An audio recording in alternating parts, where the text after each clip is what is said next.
a lot of the explicit racist policies. And when we got rid of a lot of explicitly racist policies is when we invented a lot of implicitly racist policies. A lot of exclusionary zoning to keep various people out of neighborhoods was adopted, and we've ended up with a chronic housing shortage. And additionally, the only housing being built, and especially the only low-income housing being built, often in communities where you get these sort of patterns of gentrification and displacement and then revitalization. You also end up with housing being built on toxic waste dumps and near highways, and communities of concern being pushed into less desirable communities rather than getting access to the opportunity available in the wealthiest and most exclusionary communities. And that impacts so many things. I'm going to tee that up and let various people smack down whichever piece of it they want to grab onto of if you're going to pick a big policy thing that you want to think about right now, what is the meatiest thing you want people to walk away from this panel discussion now? And I'm going to pick on Daniel first. No.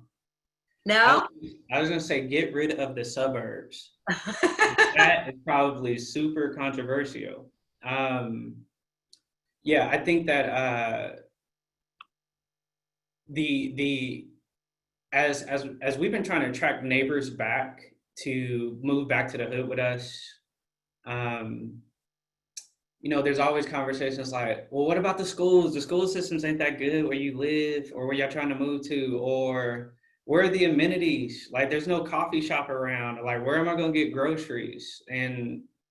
And so the hidden ways that this breaks out is that the same things that attract people to neighborhoods and communities that those developers in the city, it's not even really it's primarily developers, which is why we became a developer. But what I've learned is if the developer doesn't go somewhere, then the city doesn't have really focus on that either.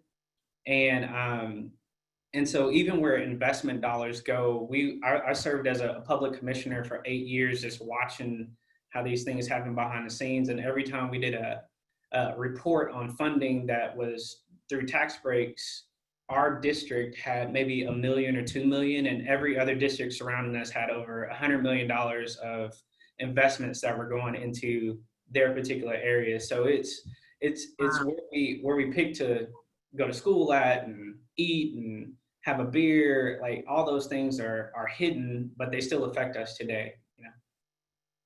So you've talked about sort of government investment. I have to let Nadia pipe up with trying to right a lot of those wrongs around concepts of redevelopment. I think, how do you see, what's your big policy, and also thinking about where investment happens? Well, in San Francisco, we know we have a housing shortage.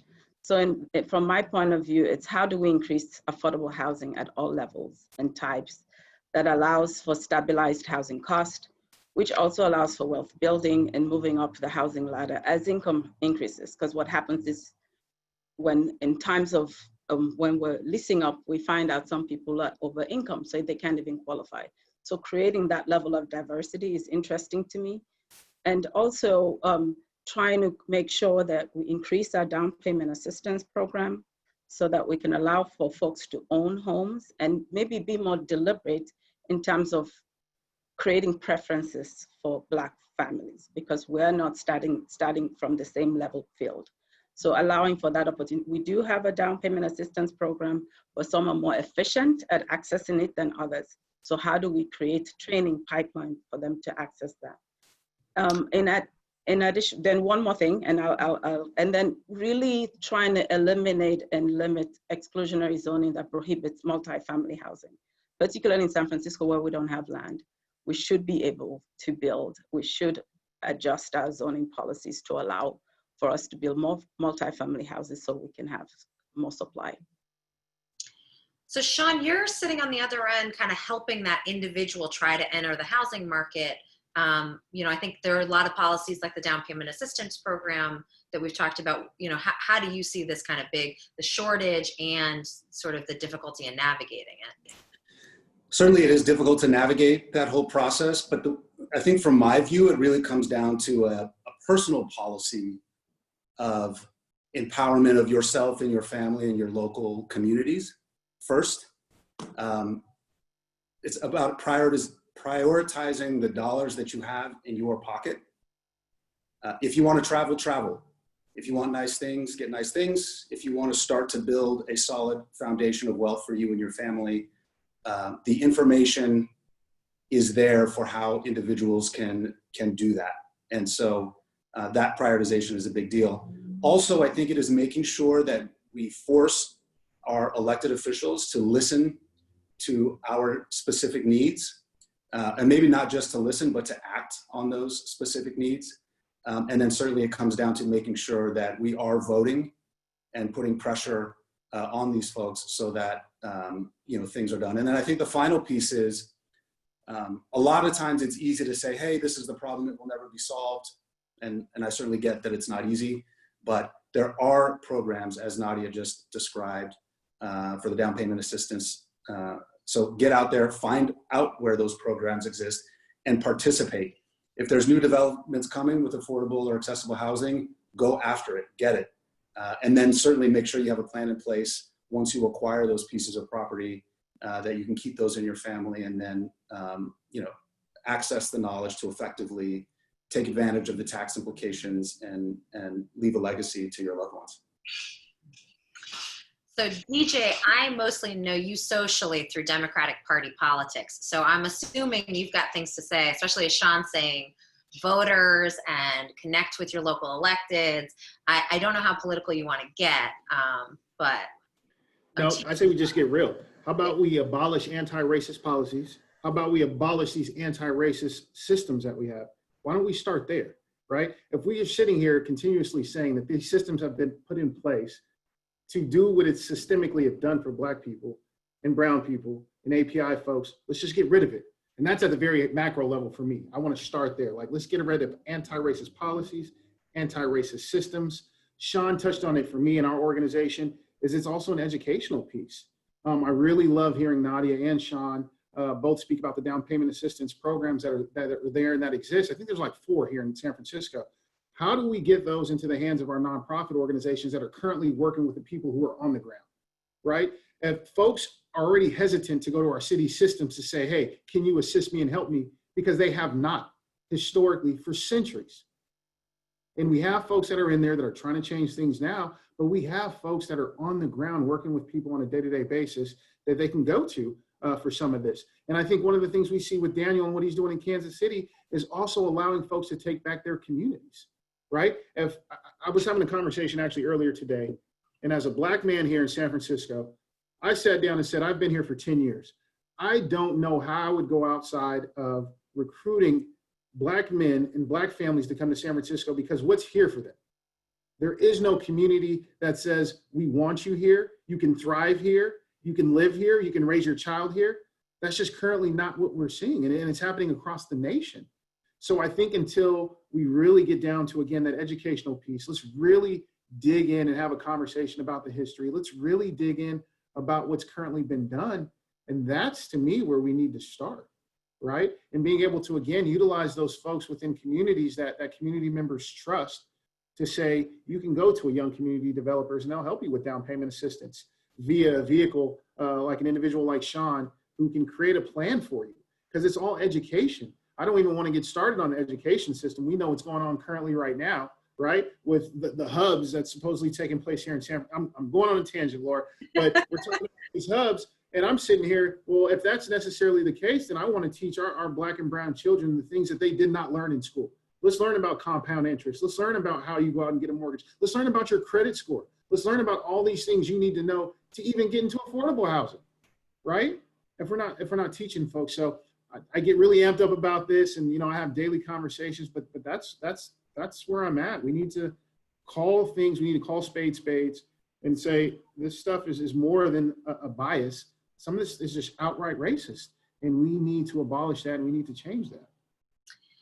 I think what I'm hearing, I think a lot of time in housing, we talk about supply shortage and then distribution problems. And we have both, right? We have a shortage of total number, and then we have problems of who gets access to what.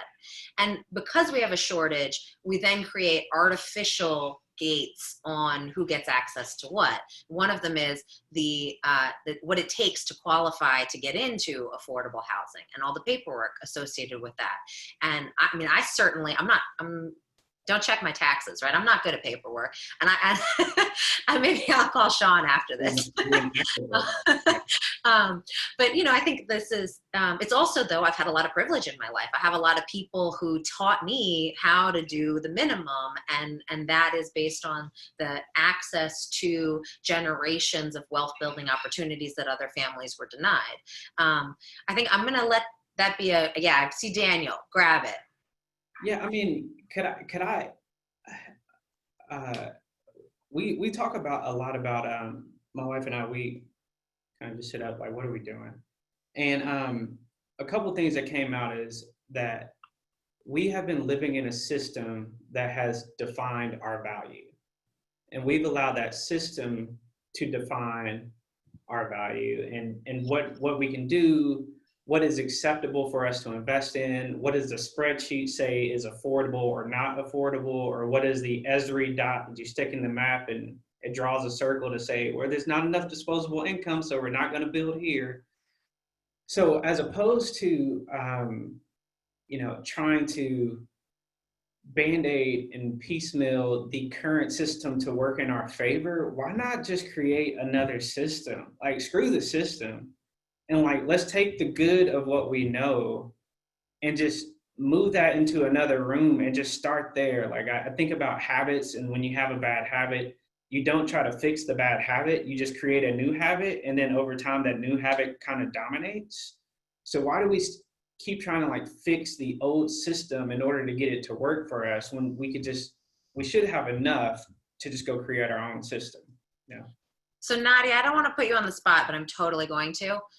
You exist a bit in somebody who has to deal with the current constraints, and how do we take the way government is currently working and making those decisions and work. I'm sure you have a lot of complaints. I don't know how many of them you want to bring here with us, but why don't we just change it all and reinvent the way we want it to be?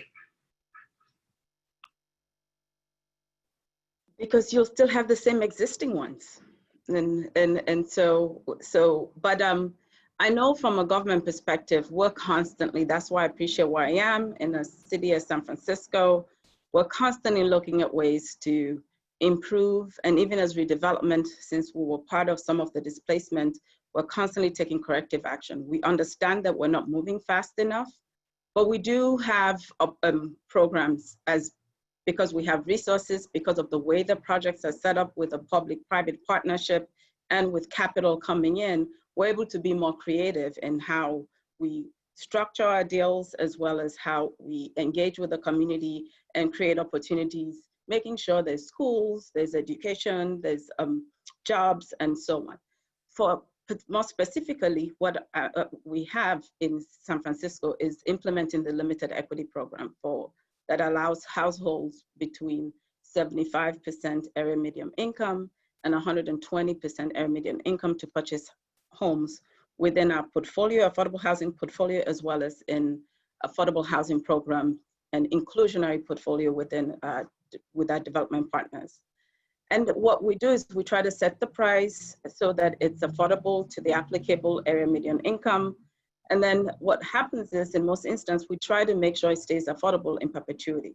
So one of the things that's become obvious is that in order for it to stay in perpetuity, it means households cannot build wealth. They can only build wealth incrementally and as they increase AMI, but they don't get to capture the benefit. So because a period in the 1990s, we used to have a full appreciation program. And what ended up happening with that is, as folks changed, the property changed hands, we lost the portfolio. We couldn't build units fast enough for homeownership. So now we're thinking about doing a hybrid, for example.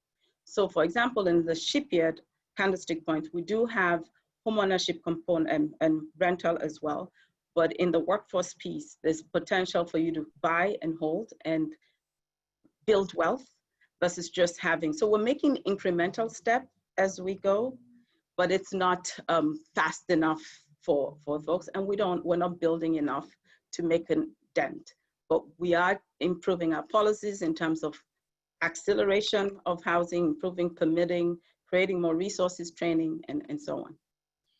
Yeah, I think there's a real tension that often we get to in the public policy discourse of, do we sort of create more opportunities and try to figure out how to get more people into home ownership opportunities? And then there are people who say, well, let's get rid of that entire system and not have privately owned housing at all. There are people who want it to just be all publicly owned housing. I think there's reasons to say, as with anything, is anything realistic, and how much is that going to help solve or not solve the racial wealth gap?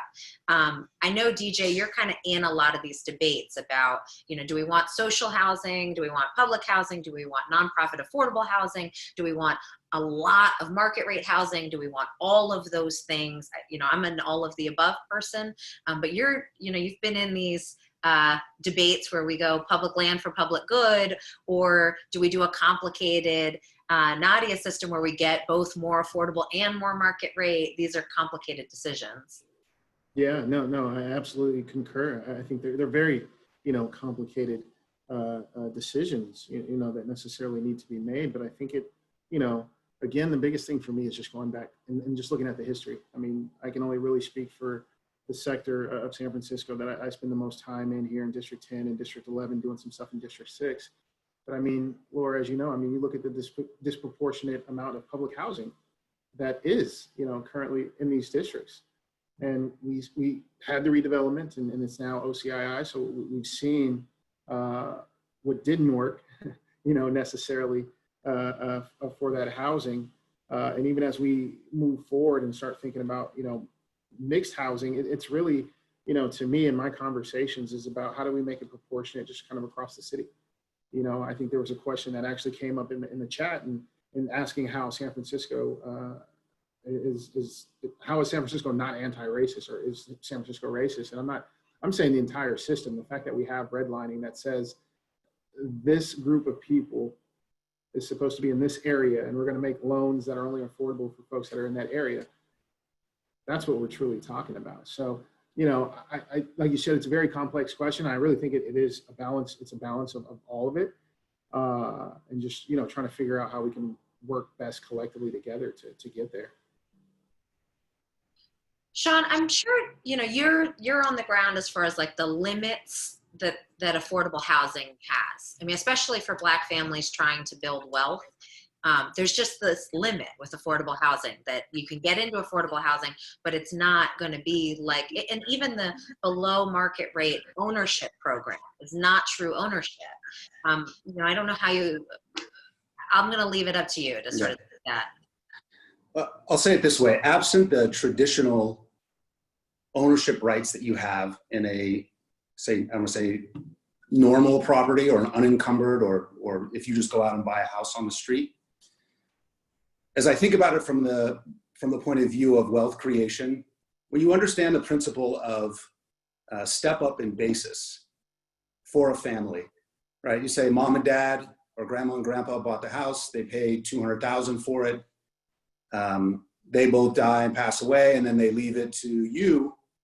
And now that house that they bought for $200,000 is now worth $500,000, and you get that step up in basis, and so you don't have to pay tax on that gain at that moment.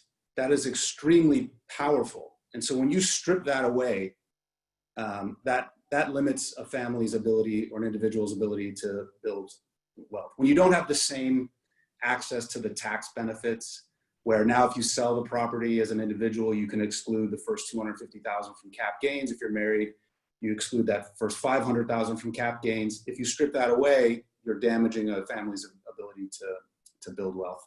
And then, the mortgage interest deduction up to $750,000 and on and on. So, look, obviously there's not enough supply. We still have to confront issues around access to those particular pieces of property. We still need to confront the issues around access to high quality jobs and reasonable pay. And I'm not ignoring that, but absent those traditional property rights, it is very difficult for a family to continue to build wealth over the long term. And that's what white families have been doing in this country since its design. So much so that you just pay your rent, you know, then you kind of walk away with nothing. Daniel, I see you ready to say something. Yeah. Yeah. So we've you know, part of me also questions, is housing alone enough to close the wealth gap, right? And so, because we're so far behind that even owning a house today, you're still buying a house at the top of the market. It's not like back when it was when, like, my grandpa bought a house and he paid $15,000 for it. In the hood, it's still worth $15,000, but you take that same house to JC Nichols area, 10 blocks away, and it's $600,000 or whatever it might be. So part of the thing is that we question, like, what other structures could we put in place that allow people to increase in wealth and ownership through housing? But what we kind of did, which has been unique, is actually have our home buyers invest in our parent company. So as our parent company is going out to go build housing, and we'll do, you know, a couple hundred homes in this neighborhood, 1,000 homes in that neighborhood, and then we'll go to the next city. Now the home buyer is not just benefiting from the value and appreciation of their home being built, they're now benefiting from the value and appreciation of our company growing. And then when we exit or liquidate our company at the end of whatever period, then now our home buyers are not just gaining equity because a house was built here in KC or because their house is growing. They're gaining equity because I came out to Oakland and we did the same thing, or I came out to the Bay Area or Memphis, and now they're getting equity off that. So we've just been kind of like debating, like, home ownership is not going to get you the wealth creation tool that you need. So what else could we do that's a lot different that really, I think, comes down to, which is why I want to, like, figure out a way to train up more developers so they understand how to do development, because the developer controls who gets access to that benefit. Either the investor gets access to that benefit, the homeowner, or nobody, you know? So I think that's what we've been trying to play around with a little bit.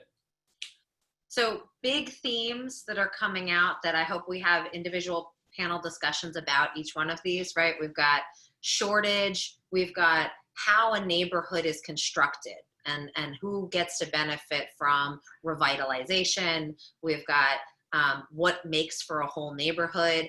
I'm gonna, like, dig into the Q&A, but I wanna, like, does anybody have last big points that they wanna make before we go into Q&A? I do. I want to talk about what Daniel just said. You know, home ownership by itself, when you look at wealth building strategies, it's not that you just buy one home and then all of a sudden your family is wealthy, right?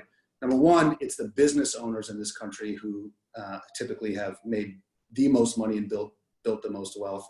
And then two, it's having an expansion mindset where, you know, you don't necessarily, I'm going to use a big number, right? But you have $1 million home and it's paid off. You don't want to just let that equity sit in that property and do nothing with it. Then it's about, you know, working with Daniel and saying, okay, I have this equity in my home. Can I participate in the ownership of the business? Can I participate in the expansion of this community or of a particular community? That's how folks are truly building wealth. So home ownership in and of itself is not the sole answer, but it certainly is a major component.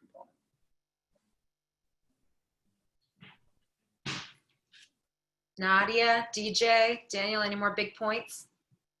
We've got a lot of Q&As, and please, people, add in.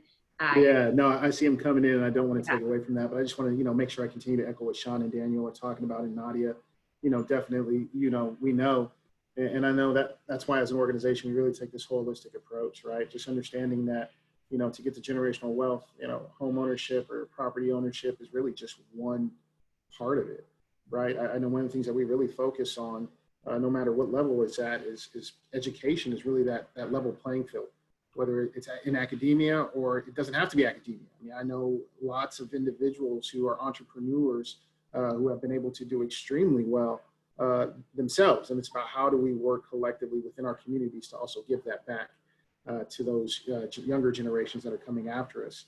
Because, you know, to Daniel's point too, I mean, systemically, this has been done for a very long time.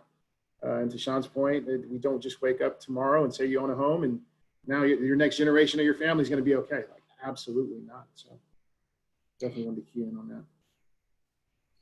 I think maybe just like one by one, do you guys see homeownership as necessary but insufficient, or one of the important ways to address the racial wealth gap? Yeah, I'll just chime in real quick. Like I say all the time, you cannot rent change. So when people talk about like the neighborhoods and communities, like you cannot rent that change. You have to own it. And so until you're in that position of an ownership way, like that's how we start to see transformative neighborhoods, is when there's 80% homeowners in a community versus 80% renters in a community, and there's not that same power there. So I think ownership it has to be key in whatever we're talking about. Agreed. Okay, I can see everybody nodding, but I just want to let everybody know who's on the video that you can't see everybody nodding. So I'm going to pull together a couple questions. I think people want to talk about how has zoning been racist in San Francisco and how should we fix it? And a related, almost the same question, what can allies do to get multi-unit housing built in recalcitrant, largely single family, increasingly expensive neighborhoods like the Outer Sunset? Is there anybody who wants to grab that question? Well, I think the question itself kind of shows a piece or a portion of that. I think until any city, and I don't, I'm only saying San Francisco because that's where I'm at, but I think it's across the nation. And until, folks like Daniel was saying in the suburbs or in the Presidio come and say, we want to make sure that it's equitable in terms of housing across our entire city, that we want folks and individuals to be able to afford to be in our neighborhoods. I think that's what it's take. And I think that's extremely forward thinking to say we want to invite folks that traditionally, because of the system, have not been allowed or afforded the privilege to come into our communities and live, that we want that. Right? I think that's a huge, first step in terms of even for allies, right? I mean, we can start talking about our navigation centers here in San Francisco. I mean, there's a whole bunch of conversations that we can have, but we just know historically, and again, that's what I want a lot of people to know too. I think as we're having these conversations and we're having more in-depth, uncomfortable conversations for folks that sometimes can internalize, understand that this has systemically been done for a very long time. This is stuff that supersedes or has been here before everybody on this panel has been here. So that's what we mean in terms of understanding the history. Once you understand that, then you're able to become that ally, to be educated, to say, okay, I understand what it is that you're talking about when you say we want to get rid of the suburbs. When we say, why is all public housing in 2 districts in our city, right? Once you can understand that, then you can become an ally and be vocal around that, once folks kind of educate themselves. So I think I might have briefly touched on it, Laura, but that's just kind of my thought process. Yeah, I mean, this is a topic I have endless opinions about, obviously. It's what I do all the time. A related question, how do we upzone the suburbs? I think it's how do we bring that fight to them? And actually, I don't know how much people want to go into. I have been incredibly uplifted by the Black Lives Matter movement and by you no longer getting as much people saying, well, I'm not racist, so therefore that's the end of the conversation. There's much more willingness to say, oh, perhaps I'm benefiting from racist institutions. Perhaps, there are these systemic racism is a thing that people feel much more capable of having a conversation about these days, which is just really exciting. Talking about upzoning the suburbs, now it feels like there's a better place to be able to have that conversation. Nadia, I don't know how, you're pretty open about saying we need to build more housing on the west side of San Francisco. I think, do you see that conversation changing in San Francisco? And then also regionally, it's a difficult conversation as well. And you said it, the conversation is ongoing. We're constantly having the same conversation about trying to allow for zoning, particularly in transit areas and in areas that are not, have single family homes. But those continue to go on. And I mean, at the end of the day, we know we have a contentious city that is gets really geeks out about zoning. So it has to play out through that process. It's an extensive process. You have to do the time, be prepared to do what it takes to get there, because it could take years to just get through the entitlement to get the upzone. But if communities don't allow for it, it makes it even more challenging. So in some instances, we need to encourage folks, as we're having the conversation, Black Lives Matter, being more inclusive and diverse, then let's act, let's all partake. Because if they push from within those communities and wanting that change and that upzoning, then it's different. But if we get opposition, it becomes much more challenging. I know the city and the mayor has been supportive of that at the state level, but it's been pretty contentious just to even make the limited process and progress we've made. But San Francisco has been aggressive in doing zoning in one-off situations, but we still have ways to go. Yeah, Daniel, you're doing projects that seem, you're creating a community conversation in a small scale, but is very successful in that, I often come at it from the policy of, okay, well, Beverly Hills is not going to opt into suddenly deciding that they want inclusive housing policies. I'm not going to hold my breath and wait for that. I'm going to do politics to change what is required of them. But you're coming from a perspective of you're more carrot, I guess. What are the opportunities to really make a whole neighborhood that can be really exciting, and it does mean you get to be the nice one. So I don't know how much you want to talk about that. Oh, so our project, I wish it was small. Well, it's small scale to you guys, but here in Midwestern cities, like, it's a huge deal. Like I say, we want to go build 1,000 houses in a neighborhood, and people are like, oh my God, what is going on? So, but what we have, though, we have realized the importance of policy and zoning and really using the same development tools that are already on the book. So I am a fan of the system in some areas. If you got the right attorney, that's a whole nother conversation. But if you have the right attorney that can negotiate your deal with the systems that are in place, then it helps us, even as a developer, secure more land. So that way we have what they call master development rights. We're able to issue tax abatements as the local boots on the ground developer. We can, get vacant lots because of eminent domain powers. So there are things that, on the policy side, we have to do. And a lot of people have asked us, like, well, where are you guys at? And why is it taking so long? And people don't realize, like, infill development in urban core communities across the whole country, they're contaminated with lead. There's all these environmental issues. There's social issues of having to deal with, like, the local Black church and, like, the 8 of them that's all in the neighborhood, and you got to deal with their personalities. And, like, so there are things that you have to do to tee up these deals still as well. But I think what's different about, we have a housing supply shortage. We have all of that stuff here in KC. I think what's so different about us, where I think we could benefit and then hopefully even come out there to you guys, is that we're right outside downtown. We literally have downtown views from our place, and we have hundreds of acres of vacant property within a 5-mile or a 5-minute drive time from downtown central business district. So having land and real estate available to, we move 5,000 people down near downtown. That's economically impacting our city with billions of dollars and billions of resources. So I think it's just a different way to focus on it. I know that people love sexy models and not the beer dad. And so if we could create the sexy model here, prove the concept, do all that stuff here, then it might be more easily scalable to come out to these other communities or other areas. I just prefer to be the beer dad, not really the sexy model. But you got to do what you got to do. I like your metaphor.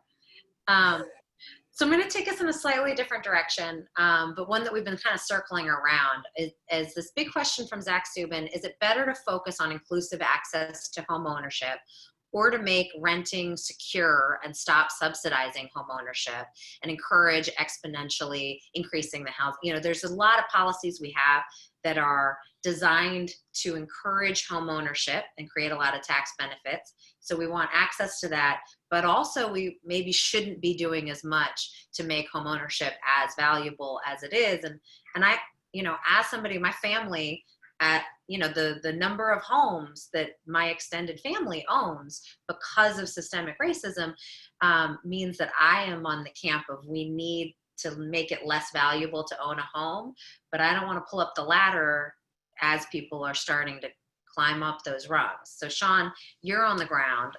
What do you think about all that? I mean, that's the $1 million question, or one of them. I just can't say my own personal view that I'd be in favor of removing the value that ownership of a home from folks, any more so than I would say ownership of a business. I just think it is an important tool, not only for the financial benefits of it, but there's an element of certainty when you know where you can lay your head down at night. That is very important, that no matter how you slice it, it's not the same when you're renting, or it's not the same when you've overextended and bought a house that you can't afford, which is essentially renting in many respects, absent the tax benefit. So, gosh, I wish I had a better answer, but I feel like if I stick with the personal empowerment, getting the knowledge, prioritizing your dollars, forcing the hand of the politicians, partnering with the right folks, that the benefits can be substantial if homeownership still is important. It's not going to be for everybody. I certainly get that. Just like financing a college degree isn't going to be for everyone. But for many folks, it can be a life-changing, family-changing asset if attended to appropriately over the long term. So I'm going to cheat. Somebody sent me housing should perform like a savings account, not an investment portfolio, which I thought was a good framework for a potential theory of the case. DJ, you want to pop in? Yeah, and I was just going to be really quick. And I think, you know, the biggest word for me in that question that I was hearing Sean kind of allude to is just the accessibility. Why is it that something at the very bottom need of Maslow's hierarchies, right, is shelter, and we start looking at education, why is it so inaccessible for some, right? I think Daniel even alluded to, if you have an attorney that does a phenomenal, why? If it's something that is so detrimental, I mean, it's something that, to me, it's like, it's a cog in individuals being able to be successful, right? Just like education. Not everybody necessarily wants to go to college, but the fact that you can have the access to go to college is a whole nother conversation. The processes that are put in place, the process to be a homeowner, to be a business owner. There's all these hurdles, all these people you need to go hire in order to help you with the paperwork, right? It's the accessibility to all of what we're talking about, to me, that really just needs to change. It needs to be so much more accessible, right? Especially if we're talking about wealth. I think that's how folks make it unattainable. Let's put in more policies. Let's put in more legislation to make it more difficult, right? You have to have the funding to be able to do that. So anyway, that's just access is kind of my word on that piece. So one of the things about access, one of the other theories of the case that I think is a good one from Shannon Way, what do panelists think about cooperative housing models? As a way for cities to develop housing, have co-ops traditionally benefited diverse enough communities, promoted inclusion or exclusion? And especially for Nadia, what do you see as challenges locally for San Francisco co-ops? And is there a way for us to do a better job maybe supporting that model if you think it's, you know, one of the ways to more successful models?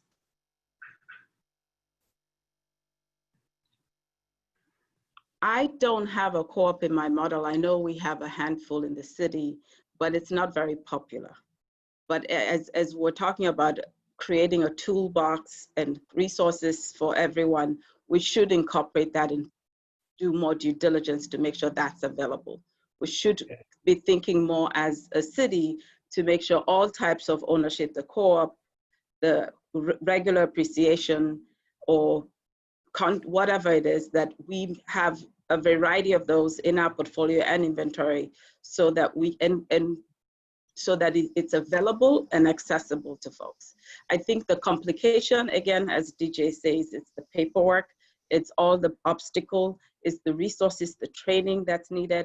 How do we make it seamless, easy, and straightforward? How do we get rid of all the red tape to make it accessible?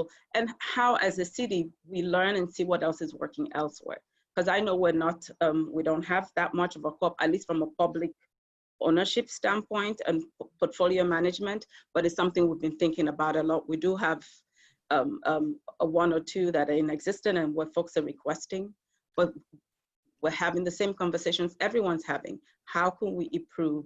What changes do we need to make? I know my office and Mayor's Office of Housing and Community Development are constantly thinking through that, and we're working through changing policies. If it's a local legislation, we'll do what we need to do. There's some instances where we need the state involved, or we need the Fed involved, but we're working through that now. But to your point, all kinds of access to ownership, partial, is important. It should be part of the toolbox. Could I speak to co-op housing? The president of the National Co-op Housing Association lives like 10 blocks away from me, so I walked to his house the other day. And I might think like that could be the way to go. I had like really bad like perceptions about what co-op housing is, because whenever you hear about a project that's a co-op, it's always bad. But literally a co-op allows people to buy into a organism or a corporation, not into a house. So when they buy into a corporation, that home buyer doesn't have a debt asset on its books. It has an equity asset, because now they have a $250,000 or $300,000 equity share into a corporation, as opposed to them having a $300,000 debt on their books from housing. So it frees up the home buyer on the backside of it. And then he said that they can get, like, if you started a co-op for collard greens and you can only require people who cook collard greens to join your co-op. And if they can't cook collard greens, they legally cannot join your co-op. Like, I mean, and so when we talk about like permanence of communities, that developer can then be in a position to really outline the terms of who can come into the neighborhood or into the co-op, and the corporation, the board, all of these, these governance structures that are in place, which is essentially what J.C. Nichols did in order to create all white neighborhoods, is reverse that crap, create like super diverse neighborhoods with super good people. And then people don't have all that weight or all that stuff on them, and that still appreciates in value. So I think co-ops might be, if I had a final point, it was going to be, maybe we should start thinking about co-op housing. I think, my big thing thinking about this, and this is true whenever we end up talking about the racial wealth gap, I have a lot of doing housing advocacy. I have a lot of negative feelings sometimes about homeowners, because when I'm going toe to toe in advocacy, it's often against homeowners. And one thing that I think is really key, especially for pro-housing people who are engaging in that big policy discussion, is that we have to take that step back and listen to people who are fighting for opportunities, and especially fighting for opportunities for specific communities that have been denied those opportunities, and bringing that conversation very proactively into how are we going to make policy decisions that mean that we don't make the mistakes we have made in the past. How do we, maybe make some new mistakes, but maybe make less mistakes in general, because we're doing inclusive housing policies and listening to the people who are affected by it. So I'm going to pull back and let people have last words, because everybody has their last words. So I'm going to call on people. Nadia, what is your last word? Sorry about that. Okay. Yep. So I do believe that government program subsidies, we should focus on government programs, subsidies that incentivize more affluent zip codes to diversify their racial makeup. Because studies have shown that the zip code one grows up in has drastic impacts on life outcomes. So not only do we need to invest in resources back in Black communities, we need wealthy, predominantly white neighborhoods to truly integrate and share their wealth. Policies encouraging meaningful community input in all aspects of housing development, including typology, design, amenities, opportunity, etc., need to make contact with the community and sustain it for years. So we need to build trust and respect. So I urge all of us to continue to do the work we do so we can deliver on and represent our communities. DJ, your last word? No, again, and first and foremost, I just want to say thank you to everybody on the panel, man. This has been powerful. I say continue the conversation.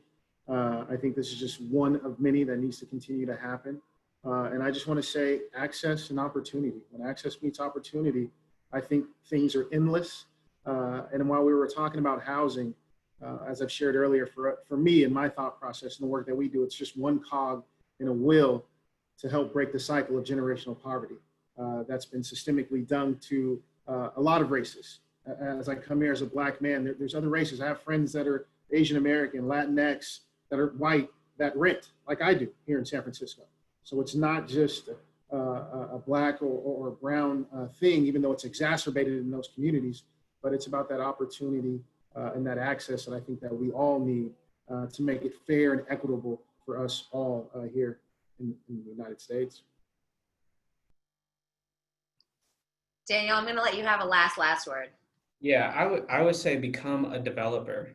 Like I'm not even joking. Like call me, email me. Like let's talk about how to do it.